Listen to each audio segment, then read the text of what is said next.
الحمد لله نحمده ونستعينه ونستغفره ونؤمن به ونتوكل عليه ونعوذ بالله من شرور أنفسنا ومن سيئات أعمالنا من يهده الله فلا مضل له ومن يضلل فلا هادي له ونشهد أن لا إله إلا الله وحده لا شريك له ونشهد أن سيدنا ومولانا محمدا عبده ورسوله أما بعد فأعوذ بالله من الشيطان الرجيم بسم الله الرحمن الرحيم يا أيها النبي إذا جاءك المؤمنات يبايعنك على أن لا يشركن بالله شيئا ولا يسرقن ولا يزنين ولا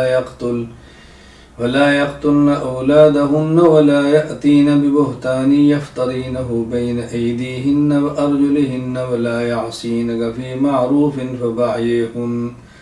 فبايعهن واستغفر لهن الله يا رب صل وسلم دائما أبدا على حبيبك خير الخلق كلهم هو الحبيب الذي ترجى شفاعته لكل هول من الأهوال مقتحم اللهم صل على محمد وعلى آل محمد كما صليت على إبراهيم وعلى آل إبراهيم إنك حميد مجيد اللهم بارك على محمد وعلى آل محمد كما باركت على إبراهيم وعلى آل إبراهيم إنك حميد مجيد۔ اللہ رب العزت کا احسان اور کرم ہے، اللہ تعالیٰ نے انسان بنایا ہے، اور اللہ تعالیٰ کا احسان ہے کہ اللہ تعالیٰ نے مسلمان اور اسلام کی نعمت عطا فرمائی۔ اللہ تعالیٰ کا احسان ہے کہ اللہ تعالیٰ نے حضور اکرم صلی اللہ علیہ وسلم کا امتی ہونے کا شرف بخشا۔ اللہ تعالیٰ کا مزید احسان یہ ہے کہ حضور اکرم صلی اللہ علیہ وسلم کی امت میں سے جو رسول اکرم صلی اللہ علیہ وسلم کے ورثاء ہیں یعنی علماء، اللہ تعالیٰ نے ان کے ساتھ تعلق کو جوڑ دیا اور اللہ تعالیٰ نے علم کی نسبت عطا فرما دی۔ یہ وہ نعمتیں ہیں جس پر اللہ تعالیٰ کا جتنا بھی شکر ادا کیا جائے کم ہے۔ شریعت کا علم حاصل کرنا یہ ہر مسلمان مرد پر اور ہر مسلمان عورت پر اس قدر فرض ہے کہ جس قدر علم کے ذریعے انسان اپنی زندگی کو شریعت کے مطابق گزار سکے۔ اس میں سب سے اہم چیز انسان کے عقائد ہیں، سب سے اہم چیز عقائد ہے، کیونکہ شریعت بنیادی طور پر 5 چیزوں کا نام ہے۔ نمبر 1 اعتقادات، نمبر 2 عبادات، نمبر 3 اخلاقیات، نمبر 4 معاشرات، نمبر 5 معاملات۔ ان میں سب سے پہلی چیز اور اہم چیز اعتقادات اور عقائد ہیں۔ عقائد کو پڑھنا، عقائد کو سمجھنا یہ مسلمان پر فرض ہے، وہ مرد ہو یا عورت۔ ہاں، جو شخص اہل علم ہے، جس کو اللہ نے علم کی دولت عطا فرمائی ہے، اس کی ذمہ داری تھوڑی سی بڑھ جاتی ہے۔ وہ یہ کہ اس نے دین کو پڑھنا ہے اور دین کو پڑھانا ہے، شریعت کو سمجھا ہے تو شریعت کو سمجھانا ہے، اس کی ذمہ داری بڑھ جاتی ہے۔ جو شخص دین کا علم حاصل کرے اس کے ذمے ہے کہ اس دین کو آگے پہنچائے، اس کے ذمے ہے کہ دین سمجھائے۔ ہاں، یہ بات ضرور ہے کہ اللہ تعالیٰ نے شریعت کا علم مردوں کو بھی دیا، عورتوں کو بھی دیا۔ شریعت مردوں کی بھی ضرورت ہے، خواتین کی بھی ضرورت ہے۔ دین کا کام مرد حضرات نے بھی کرنا ہے اور دین کا کام خواتین نے بھی کرنا ہے، لیکن ہر ایک کے لیے کام کا طریقہ کار، ہر ایک کے لیے دائرہ کار اللہ نے الگ رکھا ہے۔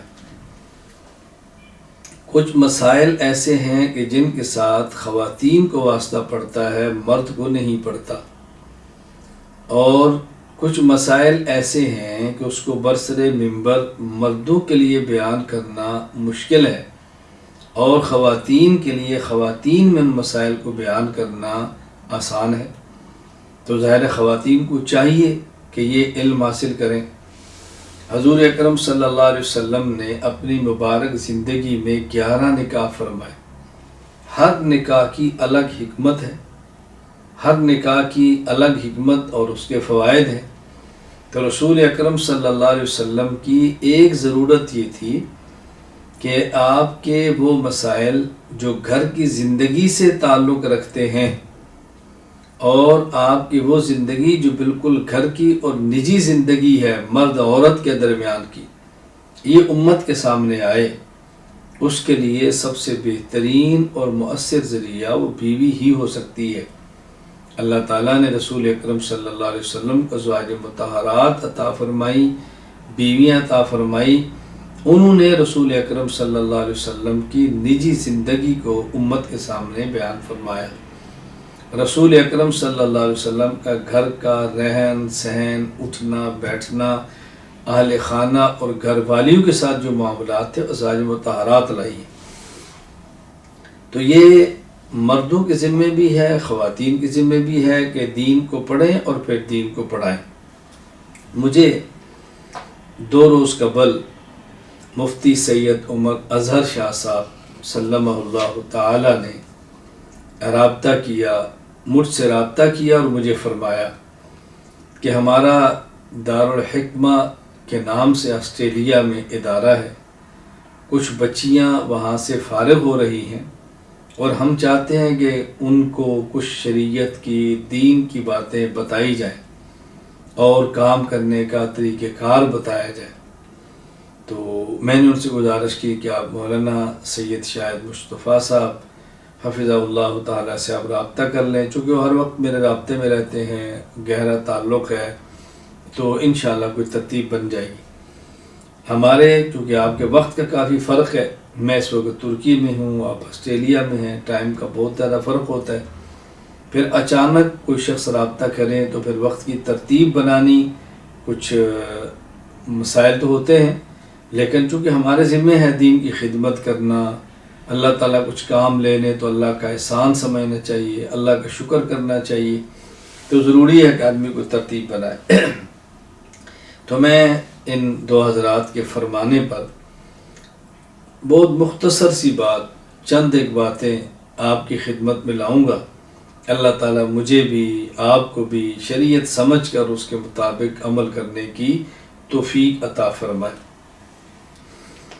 دیکھیں یہ بات اچھی طرح ذہن نشین فرما لیں کہ شریعت کے بنیادی اجزاء 5 ہیں۔ اعتقادات یعنی عقائد، عبادات یعنی اعمال، اخلاقیات یعنی اخلاق، معاشرات رہن سہن، معاملات لین دین، یہ بنیادی چیزیں۔ ان میں سب سے اہم چیز عقائد ہیں۔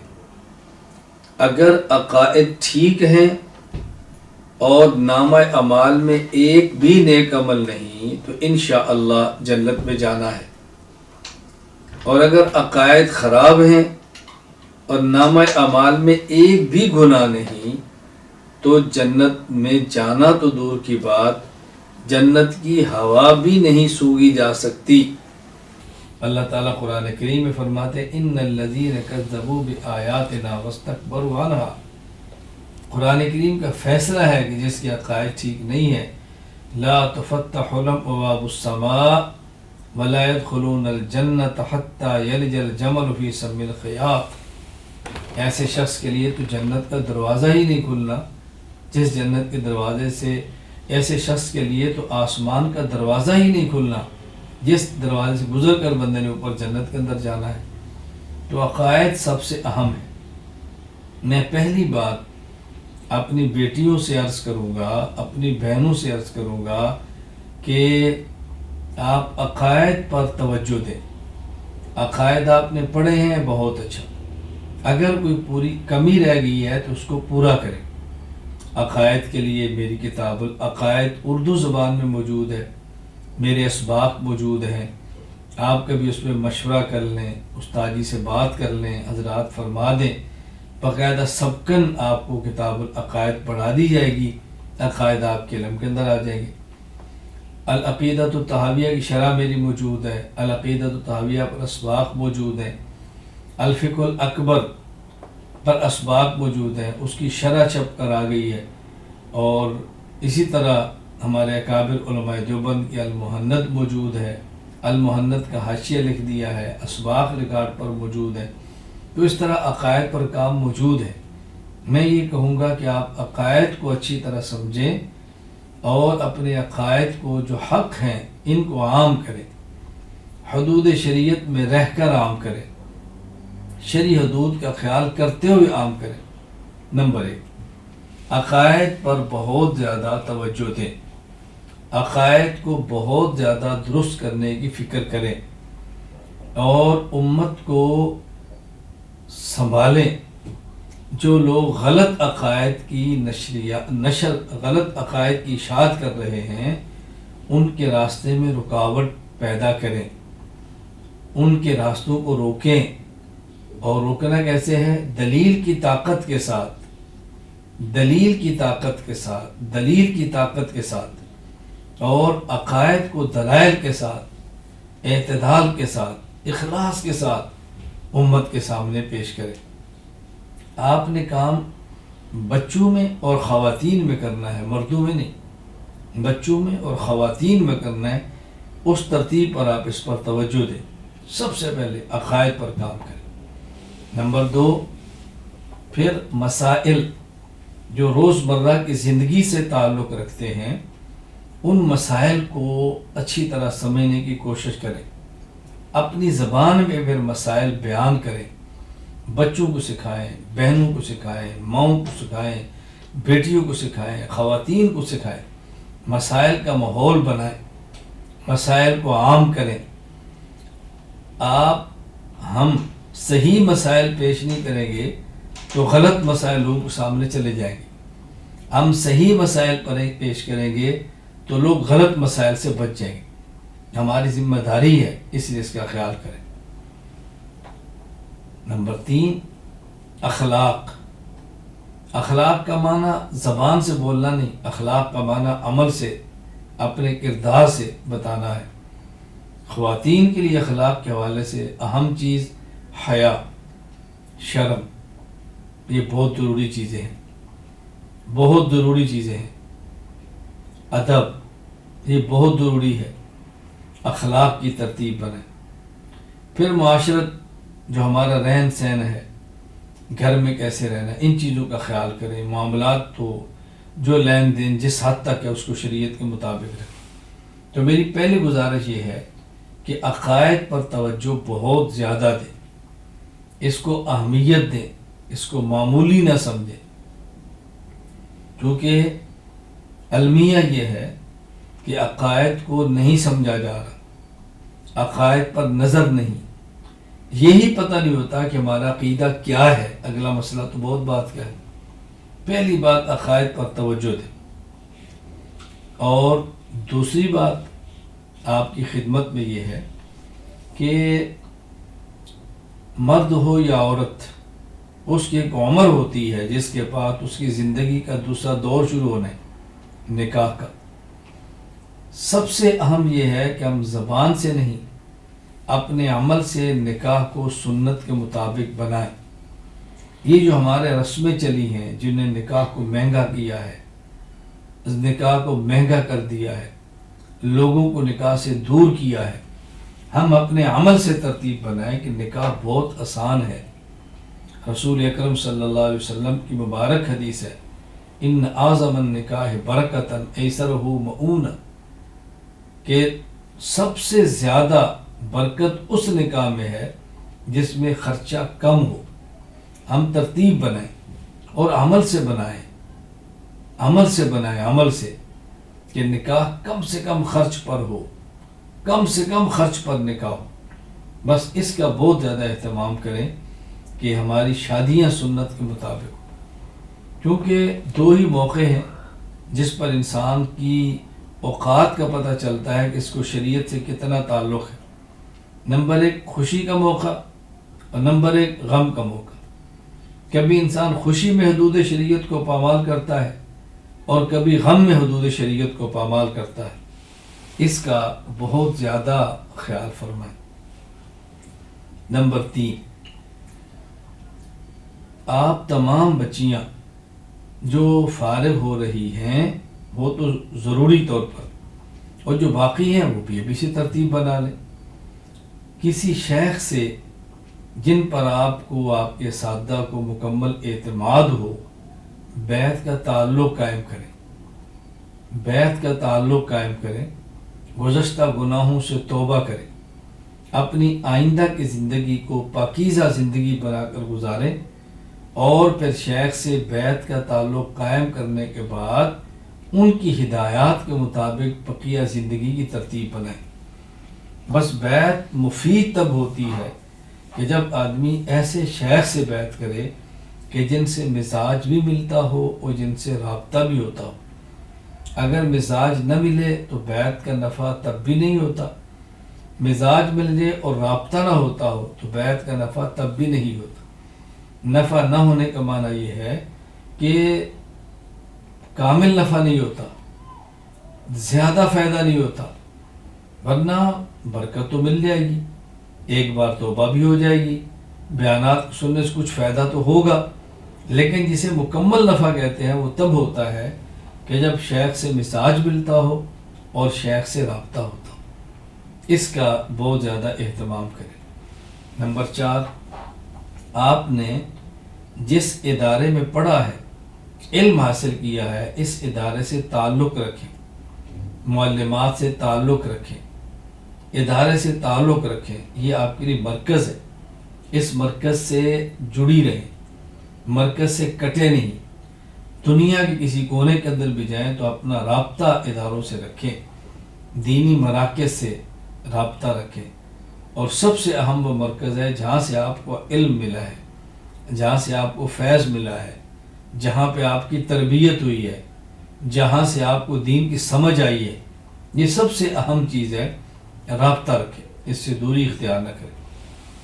نمبر 5 معاشرے کے اندر جب آپ جاتی ہیں، خواتین سے ملاقات کرتی ہیں، خواتین آپ سے ملتی ہیں، رشتہ داروں سے ملاقات ہوتی ہے، تو آپ کا چلنا پھرنا، اٹھنا بیٹھنا، بولنا اور باہمی معاملات کرنا یہ بتائے کہ یہ عالمہ ہے، یہ دین کی داعیہ ہے، یہ شریعت کو سمجھنے والی ہے. یہ عمل بتائے، عمل، یہ عمل سے سمجھ آنا چاہیے. پھر ہے لطف زندگی کا. عملی زندگی دوسروں کی زندگی کو بدل کے رکھ دیتی ہے، عملی کوتاہیاں دوسرے کی زندگی کو برباد کر کے رکھ دیتی ہے، دوسرے کی زندگی کو تباہ کر دیتی ہے. اس کا بہت زیادہ خیال کریں. عمل بتائے کہ آپ کون ہیں، عمل بتائے کہ آپ کون ہیں. نمبر 6 اپنے اندر خودداری پیدا کریں، اپنے اندر دینی حمیت پیدا کریں. ہمارے اندر دینی غیرت ہونی چاہیے. اپنے موقع پہ کھڑا ہونا سیکھیں، اپنے عقائد پہ ڈٹ جانا سیکھیں، اپنے اکابر کے ساتھ جو نسبت ہے اس کی لاج رکھیں. اپنا تعارف کرائیں کہ ہم کون ہیں، ہمارا تعلق کن سے ہے، ہمارے مشائخ کون ہیں. ہم مسلمان ہیں، ہمارا دین اسلام ہے، ہم اہل سنت والجماعت ہیں، ہمارا مسلک احناف ہے، اور ہم حضرت امام اعظم ابو حنیفہ رحمہ اللہ کے مقلد ہیں. ہمارا مذہب احناف ہے اور ہم دیوبندی ہیں. ہمارا تعلق اکابر علماء دیوبند کے ساتھ ہے. یہ نسبت بتانے میں عار محسوس نہ کریں، یہ نسبت فخر سے بتائیں. لیکن فخر سے آپ تب بتا سکیں گی جب آپ کے پاس دلائل ہوں گے، دین اسلام کے دین ہونے پر، اہل سنت والجماعت کے مسلک ہونے پر، احناف کے مذہب ہونے پر اور دیوبندیت کے منہج ہونے پر دلائل ہوں گے تو پھر یہ بات فخر سے کر سکے گی۔ اگر دلیل کی طاقت نہیں ہوگی تو پھر فخر سے بات نہیں کر سکے گی۔ اپنی نسبتوں کا خیال کریں، اپنے اکابر کی بات پر توجہ دیں، ایک موقع پر غیرت اور حمیت کے ساتھ کھڑی ہو جائے، یہ بہت ضروری چیز ہے۔ نمبر 7، اپنے اکابر کی لکھی گئی کتب کا مطالعہ فرمائیں، اپنے اہل حق علماء کے بیانات کو سنیں، اور سب سے بہتر یہ ہے کہ کسی شیخ سے بیعت کا تعلق قائم کریں، ان سے رہنمائی لیں، جن کے بیانات وہ سننے کی اجازت دیں ان کے بیانات سنیں، جہاں وہ منع کریں وہاں سے رک جائیں۔ ہم نہیں جانتے، علم نہیں ہوتا، غلطی کے اندر ایسی جگہ پہ آدمی چلا جاتا ہے کہ جن کے بیان دین کے لیے نقصان دہ ہوتے ہیں، مفید نہیں ہوتے، مضر ہوتے ہیں، نافع نہیں ہوتے، نقصان ہوتا ہے، فائدہ نہیں ہوتا۔ اس لیے اپنے شیخ سے پوچھیں، استادوں سے پوچھیں میں کن کا بیان سنوں، کن کا بیان نہ سنوں، کہاں نفع ہے کہاں نقصان ہے۔ یہ بہت اہم چیز ہے، اس کا بہت زیادہ خیال کریں۔ نمبر 8، تلاوت کا اہتمام کریں، اذکار کا اہتمام کریں، نوافل کا اہتمام کریں، عبادات کا اہتمام کریں۔ نماز جو فرض ہے وہ تو پڑھنی ہے، روزہ جو فرض ہے وہ تو رکھنا ہے، زکوٰۃ جو فرض ہے وہ تو ادا کرنی ہے، وہ تو ہمارے ذمہ ہے۔ چونکہ آپ عالمہ ہیں، آپ کی حیثیت بدل گئی ہے، اس لیے نوافل پر بھی توجہ دینی ہے، تہجد، اشراق، اوابین، توجہ دیں۔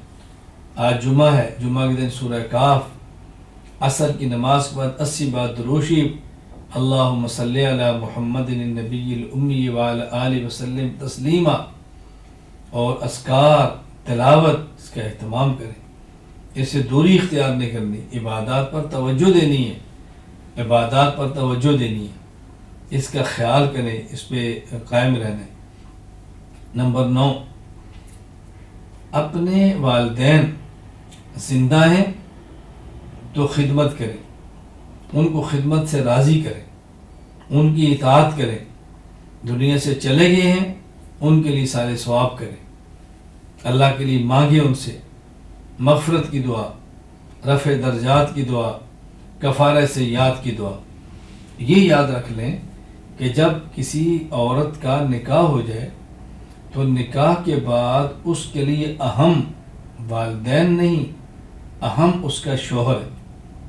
جب تک نکاح نہیں تو اہم والدین ہے، نکاح کے بعد پھر اطاعت شوہر کی پہلے ہے، باقی بات بھی۔ اس کا معنی یہ نہیں کہ غلط باتیں اور والدین سے مخالفت نہیں، میں ایک عمومی بات کہہ رہا ہوں کہ پھر میکے اور سسرال میں ترجیح سسرال کو دیں، چونکہ آپ نے رہنا وہاں پر ہے، آپ کی زندگی وہاں گزرنی ہے، معاملات ان کے ساتھ ہیں۔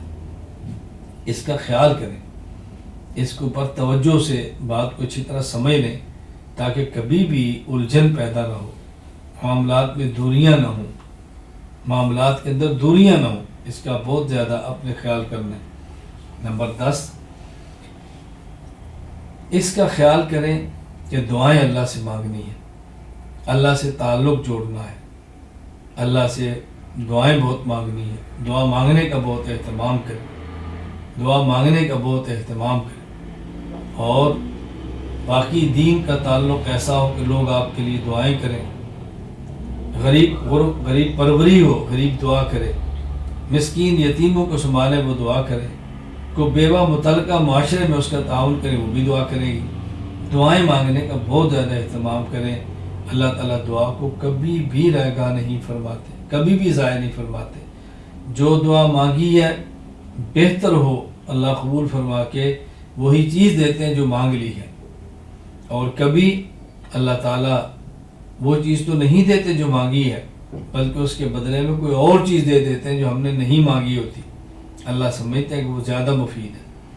اور کبھی اللہ تعالیٰ دنیا میں تو نہیں دیتے، ہاں یعنی کبھی تو جو چیز مانگی وہ دیتے ہیں، کبھی اس کی وجہ سے کوئی اور دے دیتے ہیں، یا کوئی تکلیف ہوتی ہے اس کو ختم فرما دیتے ہیں، اور کبھی اللہ تعالیٰ اس دعا کو محفوظ کر لیتے ہیں اور پھر قیامت کے دن اس کا بدلہ دیں گے۔ جب قیامت کو بدلے ملیں گے تو پھر انسان تمنا کرے گا کاش میری دنیا میں کوئی دعا قبول نہ ہوتی، آج سارے بدلے یہاں مل جاتے۔ ہم کمزور ہیں، دنیا بھی اللہ سے مانگے، آخرت بھی ہم مانگے۔ اللہ تعالیٰ میری اور آپ کی تربیت فرما دے، اللہ اصلاح فرما دے، اللہ تعالیٰ ہمارا خاتمہ ایمان پر فرما دے، دین کی مقبول خدمت کے لیے اللہ ہمیں اور ہماری نسلوں کو قبول فرما لے۔ میں دعا کرتا ہوں کہ اللہ تعالیٰ اس ادارہ دارالحکمہ کو اللہ تعالیٰ دن دگنی رات چگنی ترقی عطا فرمائے، یہاں کی معلمات کو، معلمین کو اللہ اپنی شان کے مطابق اجر عطا فرمائے۔ ادارہ کے جو ذمہ دار ہیں مفتی سید عمر اظہر صاحب، اللہ ان کی محنتیں قبول فرمائے، اللہ مزید اخلاص عطا فرمائے، اکابر کے ساتھ جڑے رہنے کی توفیق عطا فرمائے۔ مولانا سید شاہد مصطفیٰ صاحب ہمارے ماشاءاللہ بہت لاڈلے اور پیارے شاگردوں میں سے ہیں، کام کر رہے ہیں، اللہ ان کا کام بھی اپنے کرم سے، اپنے فضل سے قبول فرما لے۔ اللہ تعالیٰ یہاں پڑھنے والی طالبات کو، متعلمات کو، بچیوں کو اللہ تعالیٰ عمل کی توفیق دے، اللہ تعالیٰ ان کی اصلاح فرمائے، اللہ تعالیٰ ان کے لیے دین کی خدمت کے دروازے کھول دے، اللہ تعالیٰ ان کو جائز اتنی خوشیاں عطا فرمائے، اتنی خوشیاں عطا فرمائے کہ حرام کے تقاضے ختم ہو جائیں، اللہ تعالیٰ مجھ سے اور آپ سے راضی ہو جائے۔ وآخر دعوانا الحمد للہ رب العالمین۔ السلام علیکم ورحمۃ اللہ وبرکاتہ۔ الحمد للہ رب العالمین والصلاة والسلام علی رسولہ وعلی آلہ واصحابہ اجمعین۔ ربنا ظلمنا انفسنا وان لم تغفر لنا وترحمنا لنکونن من الخاسرین۔ ربنا آتنا فی الدنیا حسنۃ وفی الآخرۃ حسنۃ وقنا عذاب النار۔ رب اغفر وارحم وانت خیر الراحمین۔ رب اغفر وارحم وانت خیر الراحمین۔ رب اغفر وارحم وانت خیر الراحمین۔ اللہم انا نسألک علما نافعا وعملا صالحا متقبلا ورزقا واسعا طیبا۔ رب اغفر وارحم وانت خیر الراحمین۔ وصلی اللہ تعالی علی رسول خیر خلقہ محمد وعلی آلہ وصحابہ اجمعین۔ آمین برحمتک یا ارحم الراحمین۔